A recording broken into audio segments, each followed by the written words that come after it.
Assalamualaikum warahmatullahi wabarakatuh.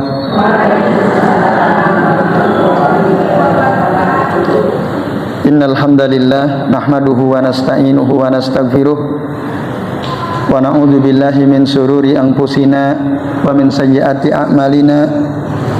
May yahdihillahu fala mudilla lahu wa may yudlil fala hadiyalah. Asyhadu an la ilaha illallah wahdahu la syarikalah wa asyhadu anna Muhammadan abduhu wa rasuluh. Allahumma shalli wa sallim wa barik ala Muhammad wa ala ali Muhammad kama shallaita wa barakta ala Ibrahim wa ala ali Ibrahim fil alamin innaka Hamidum Majid. Amma ba'du. Ibu-ibu dan bapak-bapak serta jamaah sekalian, azani Allah wa iyyakum ajmain. Semoga kita semua yang hadir di majelis ini senantiasa dimuliakan Allah Subhanahu wa taala. Amin ya Allah ya rabbal alamin. Alhamdulillah Bapak Ibu dan jamaah sekalian, pada kesempatan pagi ini kita bisa berjumpa kembali ya, untuk melanjutkan ngaji kitab Hisnul Muslim karya Syekh Sa'id bin Ali bin Wahab Al-Qahtani rahimahullah. Dan tema yang akan kita bahas pada kesempatan kali ini adalah tentang bacaan ya ketika mendengar azan dan doa setelah selesai azan. Pada halaman 42 ya, silahkan dibuka yang membawa kitab. Qala al-muallif rahimahullah, berkata penulis kitab ini yaitu Sa'id bin Ali bin Wahab Al-Qahtani, mengatakan di poin yang ke-22, jadi seseorang yang mendengar azan hendaklah dia mengucapkan sebagaimana yang diucapkan oleh seorang muadzin. Yaqulu misla ma yaqulu al-muadzin. Nah, illa kecuali fi hayya 'alas shalah wa hayya 'alal falah, kecuali pada kalimat hayya 'alas shalah, hayya 'alal falah, fayaqul, maka kita yang mendengar azan mengucapkan la haula wala quwata illa billah. Nah, ini Bapak Ibu dan Ibu sekalian, ini sunnah yang pertama ya. Dan ini berdasarkan hadis Nabi riwayat Imam Al-Bukhari dari Abu Sa'id Al-Khudri radhiyallahu anhu. Beliau mengatakan anna Rasulullah sallallahu alaihi wasallam qala, sesungguhnya Rasulullah ya sallallahu alaihi wasallam beliau berkata, idza sami'tumun nidaa, jika kalian mendengar azan ya, nida itu azan dengan suara keras. Jadi kita bicara itu ada dua jenis ya, ada nida, munadat, ada munajat. Kalau munajat itu tidak terdengar suaranya atau suara lirih. Munajat, berdoa itu dengan bermunajat, bukan dengan bermunadat. Kalau nida itu keras, maka azan juga disebut an-nida karena harus dikeraskan. Nah, jika kalian mendengar azan, faqulu mislama yaqulu al-muadzin, maka ucapkanlah oleh kalian seperti yang diucapkan oleh orang yang azan. Hadis rawahu Al-Bukhari dari Abu Sa'id Al-Khudri. Itu yang pertama dasarnya. Nah, kemudian dan yang kedua, bahwa ketika kita mendengar muadzin mengucapkan hayya 'alas shalah atau hayya 'alal falah, kita ngucapin apa? La haula wala quwata illa billah. Ini berdasarkan hadis dari Umar ibn Khattab radhiyallahu anhu.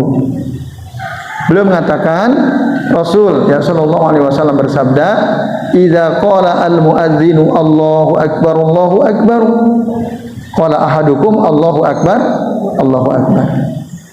Summa qala asyhadu an la ilaha illallah, qala asyhadu an la ilaha illallah. Summa qala asyhadu anna Muhammadar Rasulullah, qala asyhadu anna Muhammadan Rasulullah. Summa qala hayya 'alas shalah, qala la haula wala quwata illa billah, summa qala hayya 'alal falah, qala la haula wala quwata illa billah, summa qala Allahu akbar, qala Allahu akbar, Allahu akbar, summa qala, kemudian muadzin akhirnya mengucapkan la ilaha illallah, qala la ilaha illallah min qalbihi dakhalal jannah, dari hatinya maka dia akan masuk surga.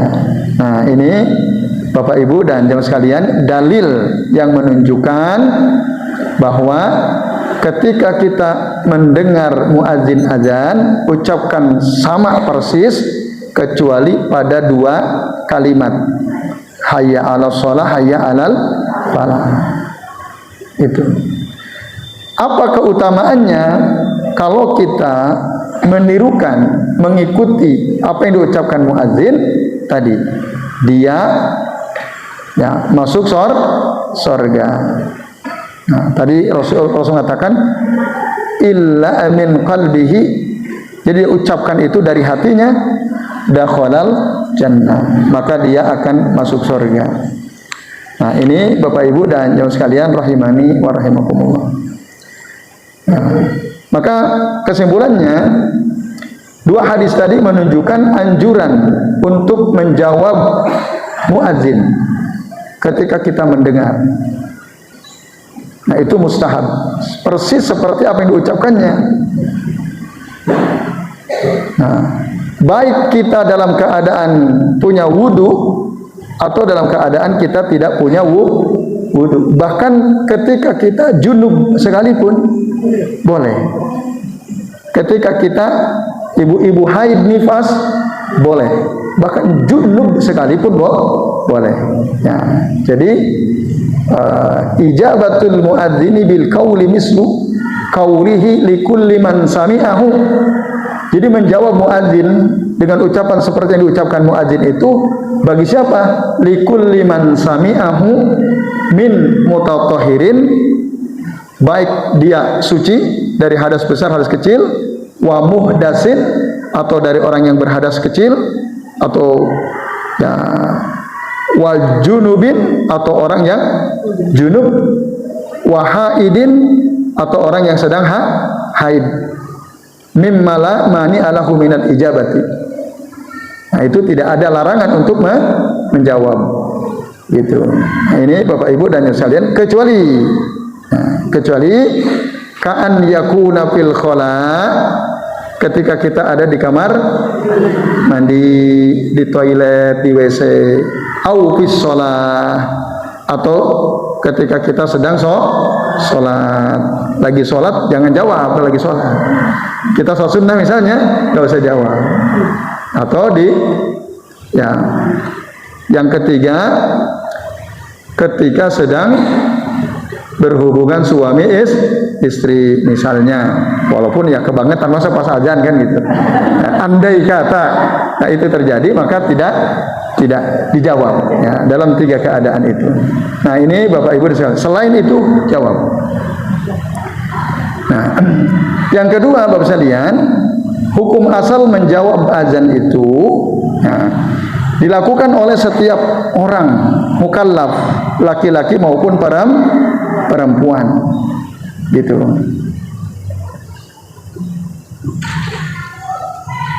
Nah, dan ketika mendengar azan, terutama ya kaum laki-laki ini, an yusari'u li ada'i sholati fil masjidi wa fil jamaati. Segera untuk melakukan sholat di masjid secara berjamaah, ma'al imamir ratibi, dengan imam yang rutin biasa mengimami. Jadi itu fungsi azan itu sebenarnya ada tiga. Ya, kata sebagian ulama, azan itu fungsinya tiga. Fungsi yang pertama, ya, lidalalati ala dukhuli waktu sholat, untuk menunjukkan masuknya waktu sholat. Nah, yang kedua, untuk mengajak lidakwatil muslimin untuk menyeru kaum muslimin li sholatil jama'ati fi al masjidi, untuk sholat berjamaah di masjid. Itu fungsi kedua. Jadi kalau ada azan, oh di sana ada yang azan, berarti harus sholat jamaah. Yang ketiga, ya, syiar, ya, sebagai syiar agama Islam.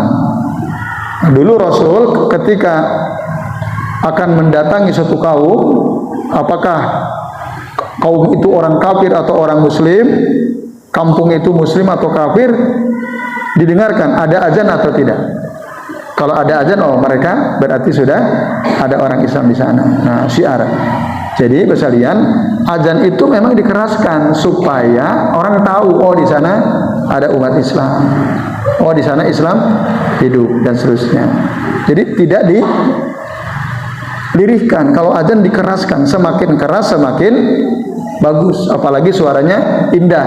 Nah, semakin panjang suara muadzin terdengar, semakin baik bagi dia, karena semua nanti makhluk yang mendengar si muadzin ini akan menjadi saksi di hadapan Allah Ta'ala bahwa ya Rob, dulu dia ketika di dunia suka azan. Ini kelebihan orang yang azan, bro sekalian. Nah, lalu khusus ketika azan subuh ada tambahan.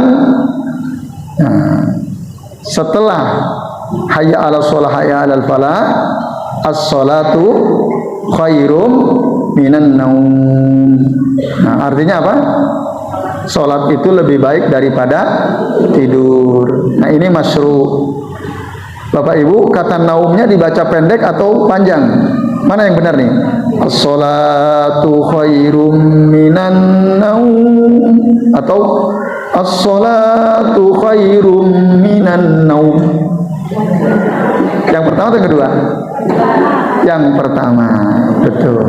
Nah, jadi ini namanya madlayin dalam ilmu tajwid, ya. Jadi ada huruf wawu sukun setelah fathah, naum.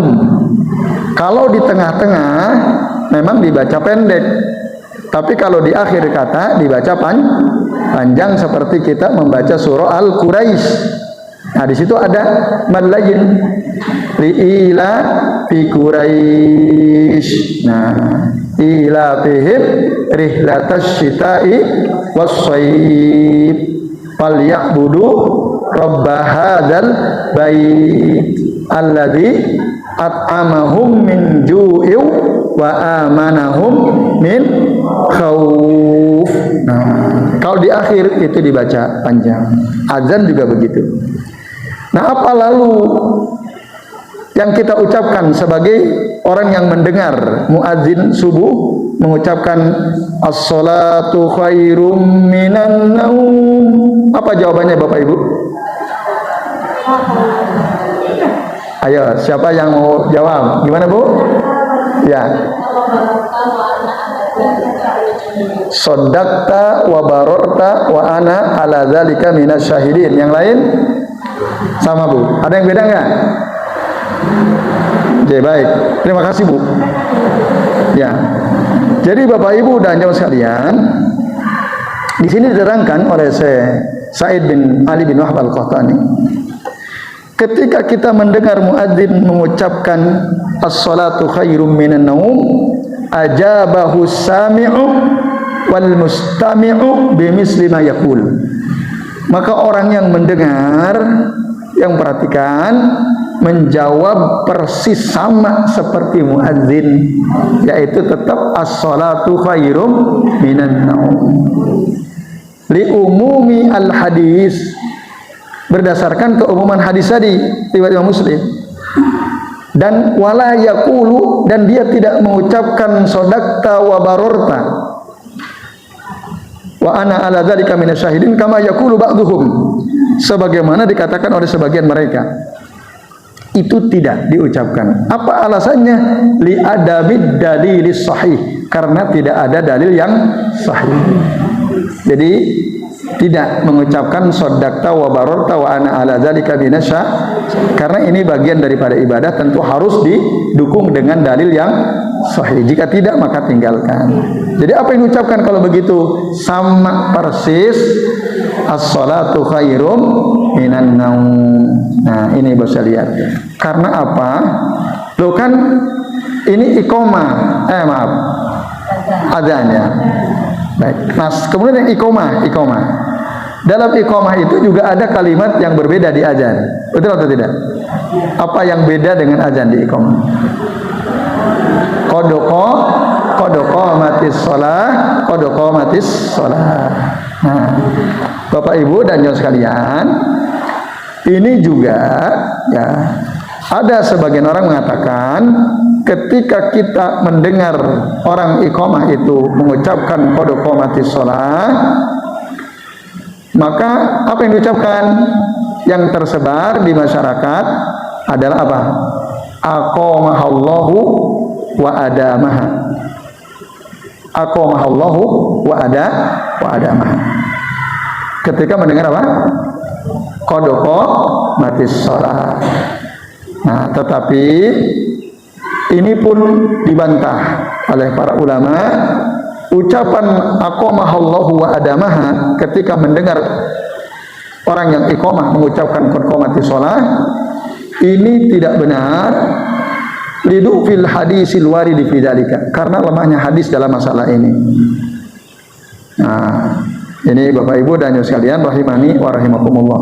Ada memang dalam riwayat Abu Dawud, riwayat Ibnu Sini, riwayat Imam Al-Baihaqi. Tetapi Ibnu Hajar Al-Asqalani dalam kitab At-Talkhis Al-Habir mengatakan hadis ini dhaif. Pun begitu dengan Syekh Al-Albani dalam kitab Irwaul Ghalil melemahkan hadis yang mengatakan aqamahallahu wa adamaha. Nah, artinya apa aqamahallahu wa adamaha? Artinya semoga Allah terus menegakkan sholat dan mengekalkan sholat. Sementara yang tadi shadaqta wa bararta, Anda benar ya, Anda baik, wa ana ala dzalika minasyahidin, dan aku atas hal tersebut menjadi saksi. Tadi yang ketika mendengar apa?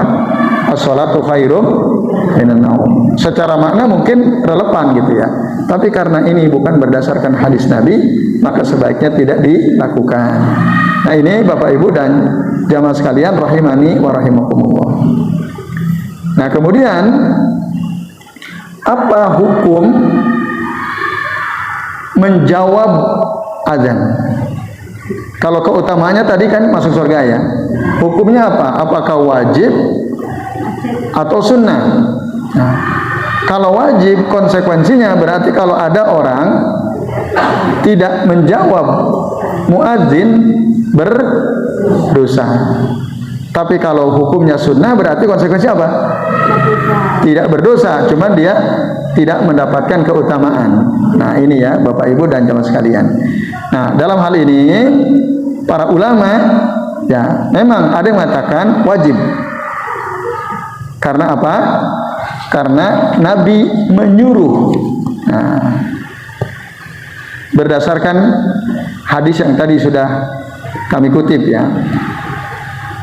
Jadi ya, Rasul mengatakan faqulu misla ma yaqulu al muadzin. Idza sami'tumun nida faqulu misla ma yaqulu al muadzin. Hadis akhrajahu Al Bukhari. Jadi apabila kalian mendengar azan, faqulu, ini perintah, maka ucapkanlah oleh kalian. Dalam bahasa Arab ini namanya fi'lul amr, kata kerja perintah. Dan kaidahnya al aslu fil amri lil wujub. Hukum asal perintah itu untuk menunjukkan kewajiban, Bapak Ibu. Wajib.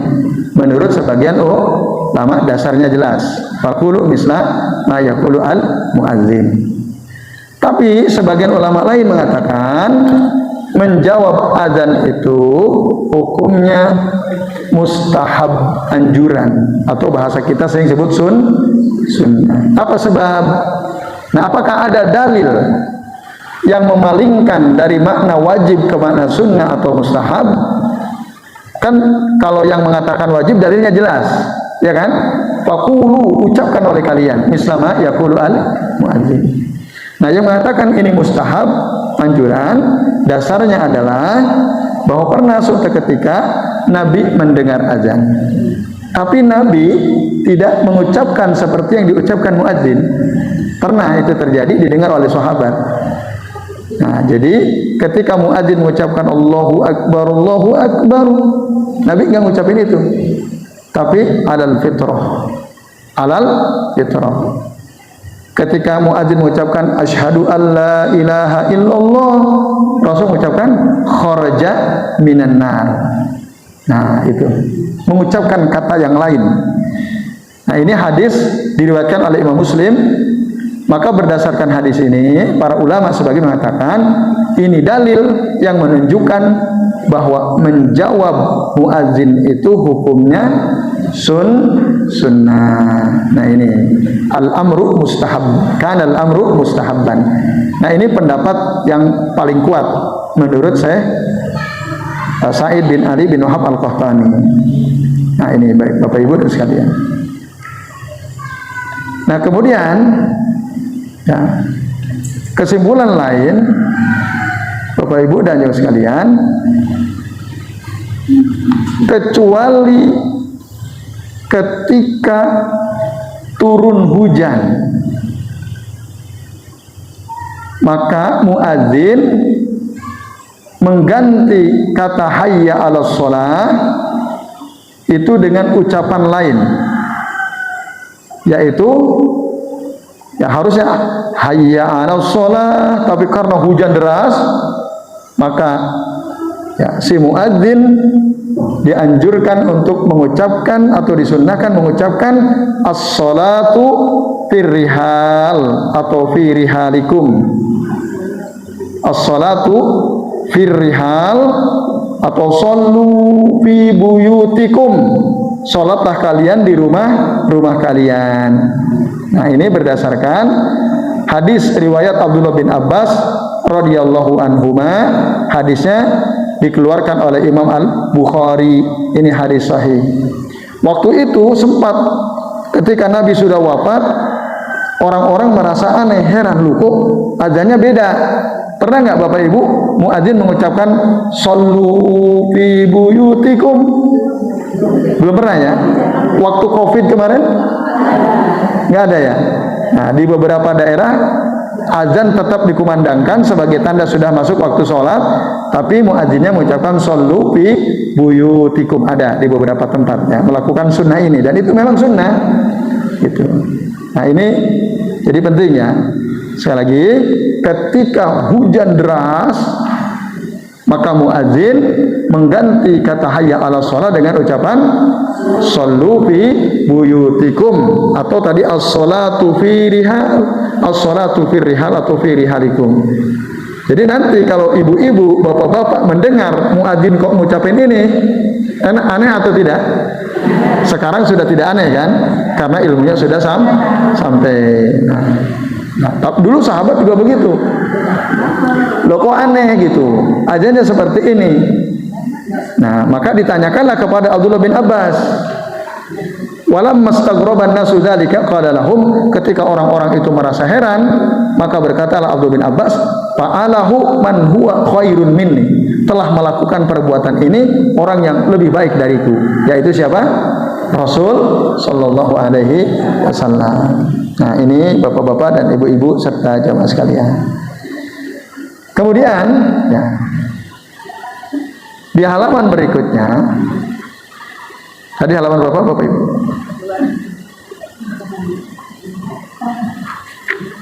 Halaman berapa tadi? 42 ya. Nah, lalu poin kedua 3. Oh ya, maaf, sebelum saya lanjut. Kenapa pada saat muadzin itu mengucapkan hayya 'alas shalah, hayya 'alal falah, kok tidak sama? Tapi Rasul menyuruh kita ngucapin la haula wala quwata illa billah. Apa faidahnya? Apa hikmahnya? Nah, Menurut penjelasan sebagian ulama Bapak Ibu, karena ya ketika kita diseru oleh si muadzin untuk sholat, maksudnya mari kita sholat berjamaah, mari kita sholat. Nah, kita paham apa arti hayya ala sholat kan? Itu adalah ajakan. Ya, mari kita bersegera sholat, gitu ya. Jadi hayya itu artinya halumma akbil, ayo, mari kita, itu bahasa kitanya. Nah, orang tahu nggak kalau itu ajakan untuk sholat? Tahu kan? Tapi coba Bapak Ibu perhatikan, yang jawab banyak apa sedikit? Yang menjawab seruan itu banyak atau sedikit? Sedikit. Caranya gampang. Lihat aja waktu sholat Jumat, masjid di kampung-kampung ramai atau tidak? Tapi kalau selain sholat Jumat, sepi kan? Nah, pasti lebih sedikit daripada sholat Jumat. Nah, ini menunjukkan orang-orang kampung ya pada umumnya lebih banyak yang tidak hadir ke masjid meskipun sudah diseru oleh si muadzin. Gitu. Ya kalau zuhur, asar mungkin masih kerja lah ya di tempat kerja masing-masing. Maghrib, isya, subuh itu. Nah, bahkan subuh semakin sedikit. Walaupun ada beberapa masjid yang sholat subuhnya sama seperti sholat seperti di Jogokarian ya. Nah, alhamdulillah tuh kalau sudah seperti itu. Nah, tapi pada umumnya, fenomena umumnya, orang tahu kita diseru, tapi tidak tergerak untuk berangkat ke masjid. Sama ketika diseru, hayya alal falah, mari kita menuju keberuntungan. Kan jelas diajak supaya kita dapat untung kan? Nah, kalau kita diajak bisnis yang jelas keuntungan, ya kita sregep nggak kira-kira? Semangat pasti. Yuk Bu, kita jualin pasti laku Bu, saya jamin laku. Untungnya 100% gitu. Nah buktinya ini pasti kita sregep ya, semangat. Tapi ini diajak, mari kita menuju keberuntungan. Tiap hari 5 kali kita diajak, tahu ajakannya, paham. Tapi kok kenapa banyak orang tidak mampu melangkahkan kakinya keluar rumah menuju masjid? Nah, karena ini berat. Gitu ya Bapak Ibu. Banyak orang katanya kuat naik ke puncak gunung gitu ya. Tapi tidak kuat ketika berjalan menuju masjid. Dia tahu ya, gitu ya. Coba tuh yang suka naik gunung, mungkin rata-rata mereka kalau ke masjid malas gitu.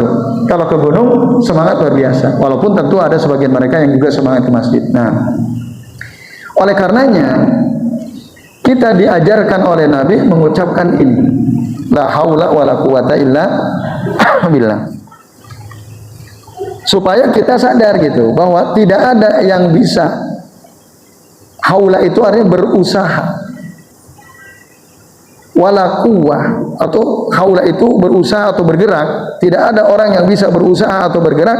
Wala quwwata, dan tidak ada kekuatan illa billah, kecuali dengan izin Allah. Nah, jadi kita ini ya minta pertolongan Allah, pasrah kepada Allah. Nah, bahwa tidak ada usaha, tidak ada daya, tidak ada kekuatan ya, kecuali hanya dengan izin Allah. Nah, ini Bapak Ibu. Jadi kita di situ sesungguhnya sedang memohon bantuan kepada Allah Ta'ala. Nah, supaya Allah memberikan kekuatan kepada kita, supaya Allah bisa menggerakkan kita untuk berangkat ke masjid.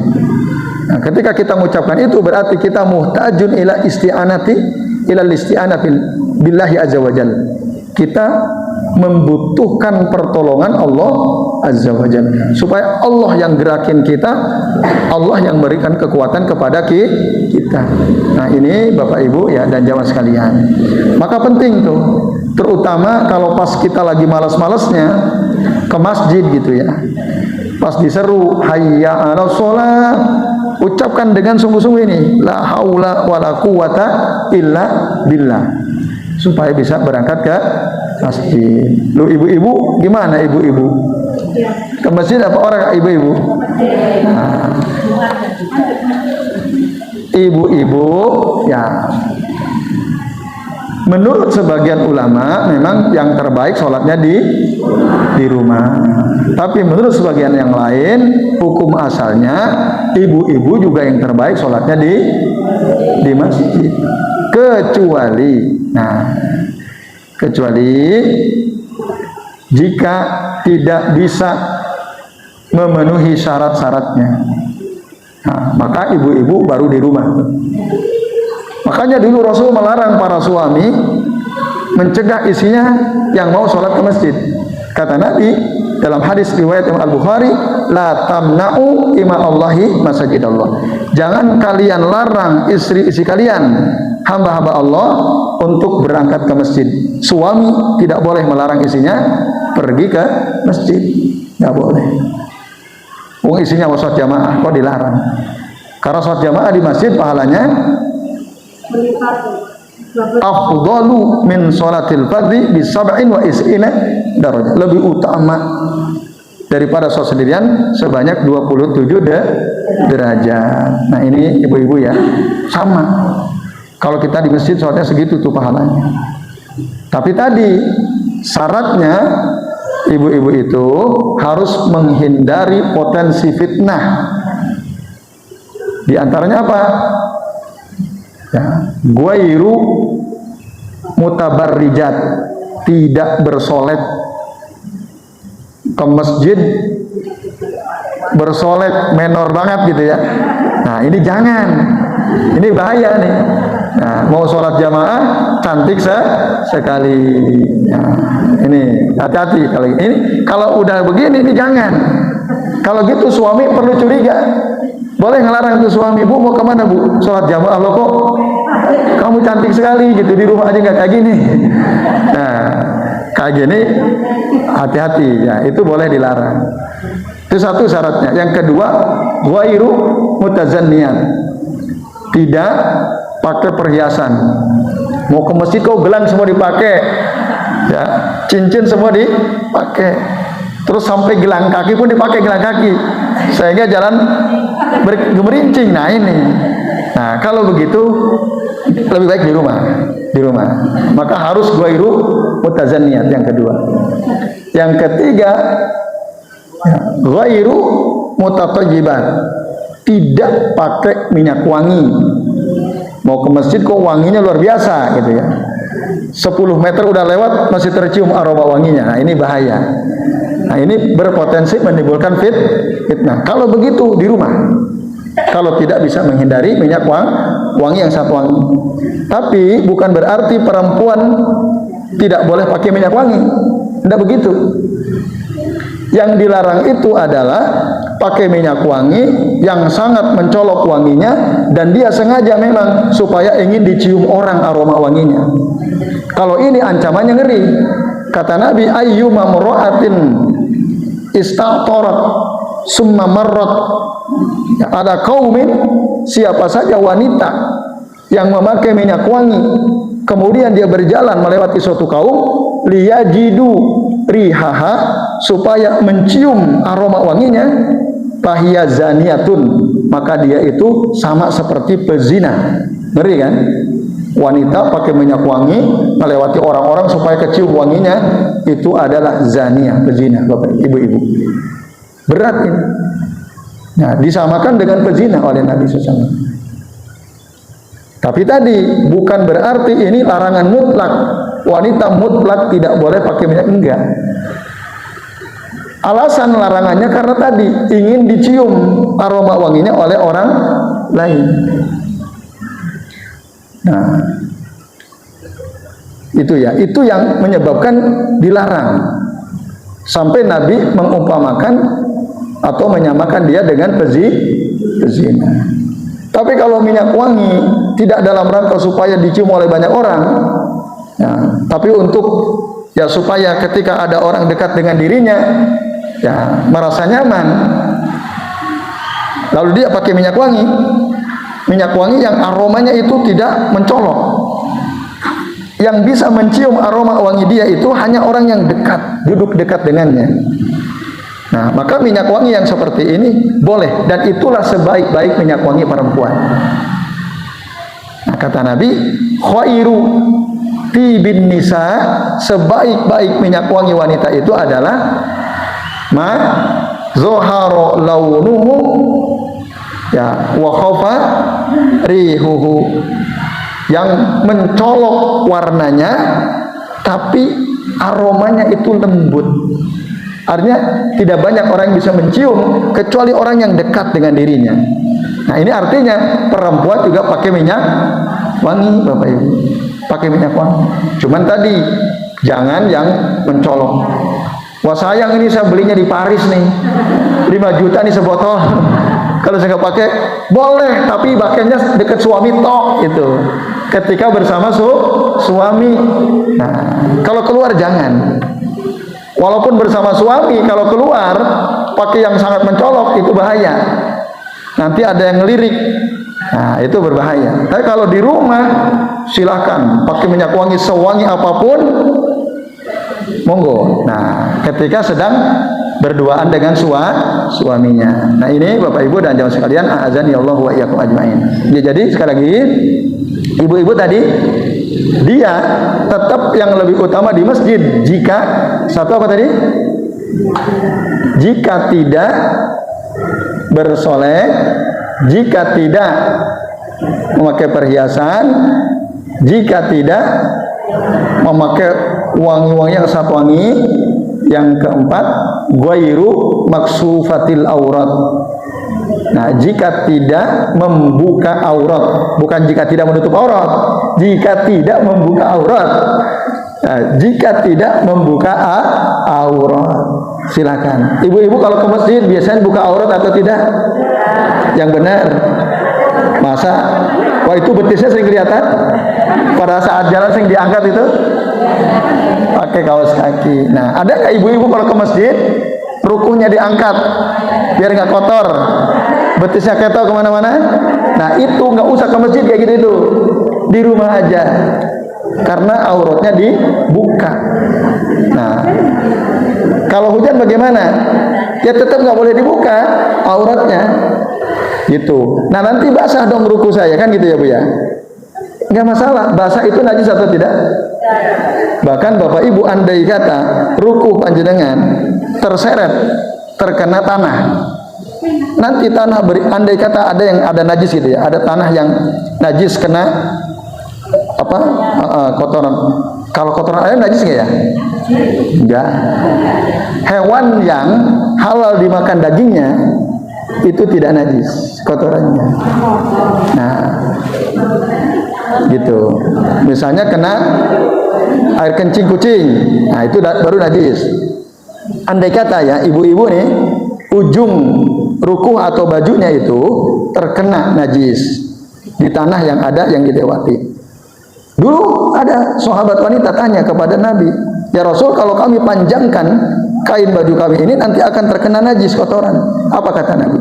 Yutahhiruhu, akan membersihkan kotoran itu tanah yang dilewati setelahnya. Makanya tanah itu bisa pakai tayam, itu nanti akan disucikan oleh tanah berikutnya. Itu Bapak Ibu. Jadi ibu-ibu sekali lagi kalau ke masjid jangan dijinjing sampai kelihatan betisnya, kecuali kalau ibu sudah ajuz itu udah keriput, udah peot, nah itu silahkan, itu nggak ada masalah. Loh, kalau masih seger-seger jangan ya, walaupun usia 60 tahun. Ada nggak ibu-ibu masih seger? Usia banyak sekarang, apalagi kan pinter-pinter itu ya. Nah itu bahaya ya. Jangan, oh saya kan udah 60 tahun, saya udah 65 tahun, nggak apa-apalah. Wong sekarang itu ada anak muda nikah sama nenek-nenek, ada nggak? Ada kok, karena masih seger kan gitu. Nah maka jadi gitu Bapak Ibu dan sekalian ya, itu syarat yang harus dipenuhi kalau ibu-ibu mau sholat jamaah ke masjid. Kalau itu nggak bisa dipenuhi, udah di rumah karena bahaya. Ya itu. Jadi ketika mendengar seruan azan, ya segera ke masjid. Ya baik, itu ibu-ibu dan jamaah sekalian. Nah kemudian Bapak Ibu, yang nomor 23, mengucapkan wa ana asyhadu an la ilaha illallah wahdahu la syarikalah wa asyhadu anna Muhammadan abduhu wa rasuluhu raditu billahi robba wa bi Muhammadir rasulah wa bil islami dina. Nah, kapan kita mengucapkan ini? Coba di buku ibu-ibu, bapak-bapak di halaman 43 ya. Ada nggak keterangan kapan kita mengucapkan itu? Nggak, di buku ada nggak? Di halaman 43 yang bawa kitab atau pada ketinggalan kitabnya? Pada ketinggalan ya. Nah, padahal kitabnya sudah pada beli ya. Nah, jadi di halaman 43 ibu-ibu dan ibu sekalian, ya, kita yang mendengar azan juga mengucapkan wa ana asyhadu an la ilaha illallah wahdahu la syarikalah wa asyhadu anna Muhammadan abduhu wa rasuluhu raditu billahi robba wa bi Muhammadin rasulah wa bil islami dina. Nah, kapan ini diucapkan? Kita mengucapkan ini yaqulu dzalika akibat tasyahudil muadzin. Jadi kita mengucapkan ini setelah muadzin mengucapkan 2 kalimat syahadat. Pertama kan ini ya, asyhadu an la ilaha illallah, diulang 2 kali kan? Kita mengucapkan sama dulu. Kemudian asyhadu anna Muhammadar Rasulullah, kita mengucapkan yang sama. Setelah rampung, nah, baru kita mengucapkan ini wa ana asyhadu an la ilaha illallah wahdahu la syarikalah wa anna Muhammadan abduhu wa rasuluh raditu billahi robba wa bi Muhammadin rasulah wa bil islami dina. Ini beda redaksinya dengan zikir pagi petang. Kalau pagi petang gimana? Raditu billahi robba wa bil islami dina wa bi Muhammadin sallallahu alaihi wasallam nabiyya. Nah, ini ingat, ada perbedaan redaksi. Kalau yang setelah muadzin mengucapkan 2 kalimat syahadat, Muhammadnya didahulukan. Jadi raditu billahi robba wa bi Muhammadin rasulah wa bil islami dina. Nah, jangan dibalik juga. Di sini rasulah, kalau di zikir pagi itu nabiyya, bukan rasulah. Jangan dibolak-balik, karena itu yang diajarkan oleh Rasul sallallahu alaihi wasallam. Nah ini Bapak Ibu berdasarkan hadis riwayat dari Sa'id bin Abi Waqqas radhiyallahu anhu. Nah, beliau mengatakan anin Nabi sallallahu alaihi wasallam annahu qol, bahwasanya beliau berkata, ya, apa kata Nabi?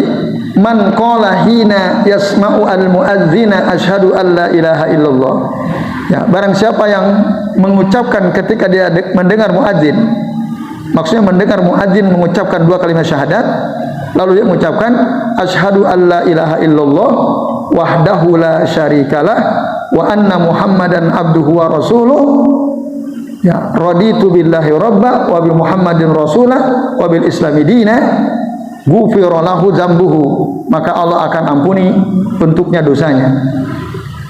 Nah, ini ibu-ibu dan bapak sekalian ya, ini ada suatu amalan yang mungkin masih jarang orang melakukan. Ibu-ibu pernah nggak melakukan ini? Nggak pernah kan? Sudah tahu masalah ini? Ada yang sudah, ada yang baru tahu kan? Nah, ini ibu-ibu, jadi kalau bapak ibu kita ingin ya diampuni dosa kita, selain tadi kita akan masuk surga, maka saat kita mendengar muadzin mengucapkan 2 kalimat syahadat, ucapkan ini. Hafal tadi gimana ininya ucapannya? Wa ana asyhadu an la ilaha illallah wahdahu la syarikalah wa asyhadu anna Muhammadan abduhu wa rasuluhu raditu billahi robba wa bi Muhammadin rasulah wa bil islami dina. Jelas ya? Nah, ini ya suatu sunnah yang mungkin lebih banyak orang meninggalkan sunnah ini. Nah, maka mari kita hidupkan ibu-ibu, bapak-bapak.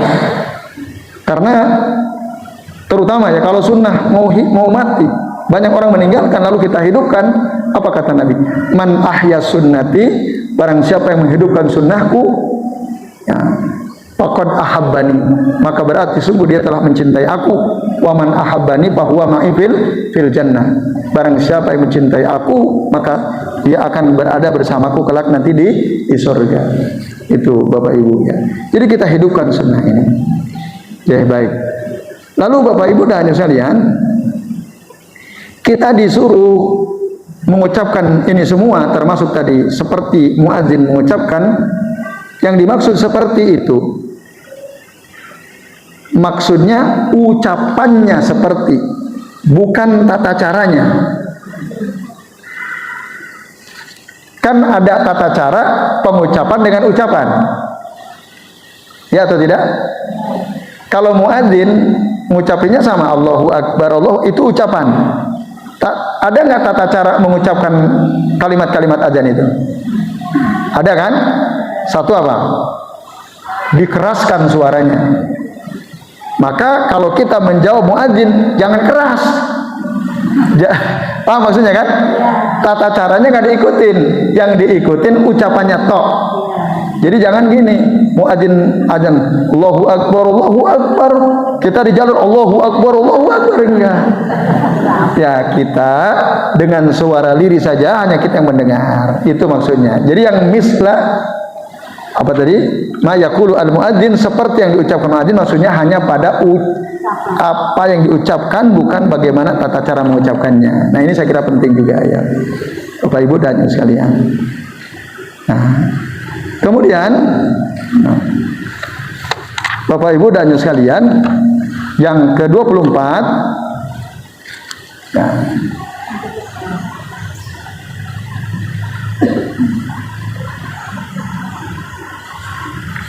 halaman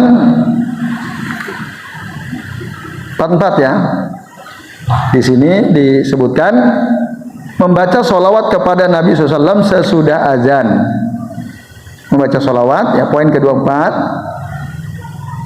Kemudian mengucapkan Allahumma robba hadhihi da'wati tammah was sholatil qa'imah ati Muhammadanil wasilata wal fadilah wa ba'ashu maqama mahmudanil ladzi wa'adtah. Nah, dalam tanda kurung ada kalimat innaka la tukhliful mi'ad. Bapak Ibu dan jemaah sekalian, rahimani wa rahimakumullah. Nah, berarti tadi ya, azan itu kalau kita mulai dari awal, kita mengikuti sama persis yang diucapkan oleh muadzin, kecuali kalimat apa tadi? Hayya 'alas shalah, hayya 'alal falah. Kita ucapkan la haula wala quwata illa billah. Satu. Terus yang kedua apa? Ketika muadzin mengucapkan dua kalimat syahadat rampung, kita mengucapkan wa ana asyhadu an la ilaha illallah wahdahu la syarikalah wa asyhadu anna Muhammadan abduhu wa rasuluh raditu billahi rabba wa bi Muhammadin rasulah wa bil islami dina. Itu ya kesimpulannya. Kemudian ketika muadzin mengucapkan as-sholatu khairum minan naum, ikuti persis sama, bukan sodakta wa barorta wa ana ala dzalika min syari, bukan itu. Ketika muadzin mengucapkan as-sholatu khairum minan naum, bukan itu tadi ya. Ketika orang iqamah mengucapkan qad qamatis sholatu qad qamatis shalah, kita ucapin apa? Sama, qad qamatis shalah qad qamatis shalah. Bukan aqamahallahu wa adamaha, bukan itu ucapannya. Walaupun itu tersebar luas, tapi tadi itu bukan hadis yang sahih, bukan aqamahallahu wa adamaha, bukan. Nah, jadi persis sama seperti yang diucapkan orang yang iqamah itu. Karena iqamah juga dianggap azan ya. Mana dasarnya kalau iqamah juga oleh Nabi disebut azan? Nah, ini penting Bapak Ibu. Yaitu hadis Nabi riwayat Imam Bukhari di mana mengatakan baina kulli azanaini salatun, di antara dua azan itu ada salat. Baina kulli azanaini salatun, baina kulli azanaini salatun liman syaa, bagi orang yang mau. Jadi antara dua azan itu maksudnya antara azan dan iqamah. Nah, maka berdasarkan hadis ini Syekh Sa'id bin Ali bin Wahab Al-Qahtani menyimpulkan ya, ketika Rasul mengatakan idza sami'tun nida sami'tul muadzin faqulu misla ma yaqulu al muadzin, itu maksudnya iqamah pun sama, ucapkan seperti yang diucapkan oleh orang yang iqamah. Nah, ini ibu-ibu dan bapak-bapak serta jamaah sekalian. Nah, kemudian yang terakhir ya, ketika sudah selesai muadzin, maka sebelum kita membaca doa setelah azan, ucapkanlah dulu sholawat kepada Nabi. Sholawat dulu. Nah, ini berdasarkan hadis riwayat Abdullah bin Amr bin Al-As radhiyallahu anhuma. Beliau mengatakan annahu sami'an Nabiy sallallahu alaihi wasallam yaqul. Beliau mendengar Nabi SAW pernah bersabda, idza sami'tumul muadzin, jika kalian mendengar muadzin, faqulu misla ma yaqulu, ucapkan seperti yang diucapkan muadzin. Summa shallu, nah, alayya, kata Nabi, kemudian bersolawatlah kalian kepadaku. Nah, ada kalimat summa shallu alayya, fa innahu man shalla alayya salatan sallallahu alaihi biha asran. Sesungguhnya barang siapa orang yang bersolawat kepadaku satu kali, kata Nabi, Allah akan bersolawat kepadanya 10 kali. Baru setelah kita baca solawat, summa sallallahu alaihi al-wasilah, kemudian mintalah kalian kepada Allah untuk wasilah. Apa itu wasilah? Nabi menerangkan dalam hadis ini, dalam hadis riwayat Muslim, hadis ini, fa innaha manzilatun fil jannah, sesungguhnya wasilah itu adalah suatu tempat di sorga, la tambagi illa li abdin min ibadillah. Tempat ini tidak boleh ditempati kecuali hanya untuk seorang hamba dari semua hamba-hamba Allah, hanya untuk satu orang hamba. Wa arju an akuna ana huwa, dan aku berharap akulah orang tersebut, hamba Allah yang menempati kedudukan yang disebut wasilah di surga itu. Faman sa'ala lil wasilata, barang siapa yang memohonkan untukku wasilah kepada Allah, halat lahu asy-syafa'ah, maka telah halal baginya mendapatkan syafaat. Nah, ini Bapak Ibu dan jamaah sekalian. Berdasarkan hadis ini, maka setelah kita rampung mendengar muadzin selesai azan, yang kita ucapkan adalah pertama-tama baca sholawat dulu, baru Allahumma rabbaha hadhihi da'wati tammah. Itu urutannya. Dan sholawat pun tidak dikeraskan, baca doanya pun tidak dikeraskan. Tapi ada sebagian muadzin dikerasin, enggak. Apalagi ada hal yang aneh juga di sebagian kampung, sebelum azan dia baca sholawatan dulu, ada nggak? Nah, itu juga tidak dicontohkan oleh Nabi. Amalan yang tidak ada contohnya, sebaiknya tidak dilakukan atau ditinggalkan karena tidak dicontohkan Nabi. Jadi cukup langsung azan saja, baca sholawatnya setelah. Dan ini berlaku untuk muadzin maupun yang mendengar. Setelah rampung baca sholawat, lalu baca doa setelah azan. Nah, ini Bapak Ibu dan jamaah sekalian rahimani wa rahimakumullah. Nah, lalu ada sebagian orang ketika mendengar muadzin mengucapkan la ilaha illallah, rampung kan? Dia apa? La ilaha illallah Muhammadur Rasulullah. Nggak perlu. Berarti udah nambahin tuh. Jadi cukup la ilaha illallah. Itulah yang diucapkan muadzin. Rasul kan nyuruhnya misla ma yaqulu al muadzin. Kenapa kita tambahin Muhammadur Rasulullah? Kan ini baik. Baik menurut kita, tapi tidak dicontohkan oleh Nabi. Yang disuruh Nabi udah cukup ucapkan sama seperti yang diucapkan muadzin. Cukup la ilaha illallah Allahumma sholli wa sallim wa barik sholli wa sallim ala Muhammad wa ala ali Muhammad kama shallaita ala Ibrahim wa ala ali Ibrahim wa barik ala Muhammad wa ala ali Muhammad kama barakta ala Ibrahim wa ala ali Ibrahim innaka hamidum majid. Itu diantara sholawat yang masruh yang diajarkan oleh Nabi SAW. berdasarkan riwayat yang sahih. Nah, atau dengan sholawat lain yang memang ada dalam hadis bisa. Yang penting baca sholawat. Nah ini Bapak Ibu dan Jemaah sekalian. Nah, kemudian catatan penting lainnya dari hadis yang terakhir ini, Bapak sekalian, doa azan tadi di akhir ada tambahan ya. Gimana tambahannya? Innaka la tukhliful mi'ad. Menurut keterangan dari Syekh Sa'id bin Ali bin Wahab Al-Qahtani, ya, Bapak Ibu dan sekalian, ini menurut keterangan beliau, tambahan innaka la tukhliful mi'ad itu tidak ada memang dalam hadis riwayat Imam Al-Bukhari, tidak ada. Adanya dalam hadis riwayat Imam Al-Baihaqi. Ya. Jadi dalam riwayat Imam Al-Baihaqi ada tambahan setelah wab'asu maqama mahmudan lillahi wa atta, ada tambahan innaka la tukhliful mi'ad. Itu adanya dalam riwayat Imam Al-Baihaqi. Maka ada sebagian ulama mengatakan begini, tambahan innaka la tukhliful mi'ad itu ada memang dalam hadis riwayat Jabir. Nah, disebutkan dalam hadis yang dikeluarkan oleh Imam Al-Baihaqi, sementara dalam hadis ya, riwayat Imam Al-Bukhari atau dari Imam Ahmad, dari Al-Imam Ali bin Al-Madini, Abu Zur'ah, Ar-Razi, Al-Jurzani dan yang lainnya, semua mereka tidak menyebutkan ada tambahan innaka la tukhliful mi'ad. Yang ada hanya pada riwayat Imam Al-Baihaqi. Nah, tambahan innaka la tukhliful mi'ad ini fadzahiru anna hadhihi ziyadah, secara zahir tambahan ini saja itu janggal karena bertentangan dengan hadis yang lebih kuat, yang lebih sahih. Wal aula tarkuha, yang lebih utama kita tinggalkan, tidak perlu mengucapkan innaka la tukhliful mi.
Berarti beliau menghasankan hadis tersebut, sementara yang lain menganggap itu sadzah. Jadi baik ibu-ibu dan sekalian, nah, lalu kesimpulan akhir, nah, maka dengan kita melakukan ini semua tadi, kita akan mendapatkan syafaat syafaat. Faqad halat lahu asy-syafa'ah. Dia telah halal baginya untuk mendapatkan syafaat. Bapak Ibu ingin enggak nanti di akhirat kita mendapat syafaat? Sangat ingin. Ingin sekali, kita sangat butuh syafaat. Syafaat pertolongan, bantuan. Nah, supaya dosa-dosa kita yang banyak ini diampuni oleh Allah Ta'ala. Sehingga yang harusnya kita masuk neraka karena dapat syafaat, jadi nggak jadi masuk neraka. Mau nggak kayak gitu? Aslinya nih dosa kita banyak, tapi karena dapat syafaat dari Rasul, dapat syafaat dari Allah, tidak jadi dimasukin neraka. Nah, syafaat itu sangat kita inginkan. Nah, salah satu cara kalau kita ingin dapat syafaat adalah apa? Nah, berdoalah setelah azan, bersolawat dulu sebelumnya, lalu membaca doa. Hafal ibu-ibu doa azan? Coba 1, 2, 3.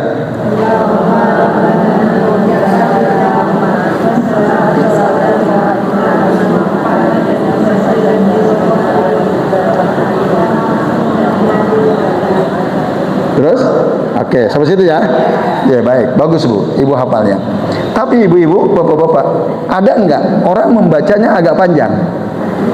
Yang gini, Allahumma rabba hadhihi da'wati tammah wassolatil qaimah ati sayyidana. Ada sayyidana Muhammadanil ladzi wa'at. Belum. Ati sayyidana Muhammadin al-wasilata wal fadilah. Terus? Belum, ada lagi tambahan. Wadarajatal aliyatar rafi'ah. Ada ya? Wadarajatal aliyatar rafi'ah. Belum pernah dengar? Itu ada. Wadarajatal aliyatar rafi'ah wa ba'ashu maqaman mahmudan alladzi wa'ata innaka la tukhliful mi'at. Yang panjang. Itu ucapkan kata Nabi, ucapkan oleh kalian tuh doa. Ibu-ibu, bapak-bapak, apa arti afiah itu? Apa artinya afiah? Sering mendengar nggak kata afiah? Semoga sehat walafiat. Alhamdulillah saya sehat wal. Apa artinya afiah coba? Artinya adalah apa? Terhindar dari segala sesuatu yang kita tidak suka. Itu afiah. Saya ulangi ya. Afiah itu apa? Terhindar dari segala sesuatu yang kita tidak sukai, yang kita benci. Yang kita tidak suka banyak atau tidak Bapak Ibu di dunia ini? Banyak atau tidak? Banyak kan? Punya tetangga julid kira-kira suka atau enggak? Enggak. Punya tetangga sering komentar negatif, tidak suka. Banyak hal yang kita tidak suka. Di akhirat ada nggak hal yang kita tidak suka? Di akhirat ada nggak hal yang kita tidak suka? Kalau nggak ada, Rasul nggak mungkin ngajarin apa tadi kata Rasul? Sallallahu alaihi fi dunya wal akhirah. Mintalah kalian ya afiat kepada Allah di dunia dan di akhirat. Berarti di akhirat pun ada yang kita tidak suka. Apa Bu contohnya? Masuk neraka, jelas. Suka atau tidak? Atau ibu suka masuk neraka? Kan nggak suka. Nah, jadi minta afiat itu, minta terhindar dari segala hal yang kita tidak suka itu, baik di dunia maupun di akhirat. Nah, maka salah satu doa penting yang sebaiknya kita ucapkan antara azan iqamah apa tadi? Allahumma inni as'alukal afiyata fid dunya wal akhirah. Oke, baik, saya kira ini yang bisa kita bahas. Terima kasih atas perhatiannya. Kami akhiri wasallallahu ala Muhammadin wa ala alihi washabihi wa baraka wa sallama alaihim ajmain. Billahi taufiq wal hidayah. Wassalamualaikum warahmatullahi wabarakatuh.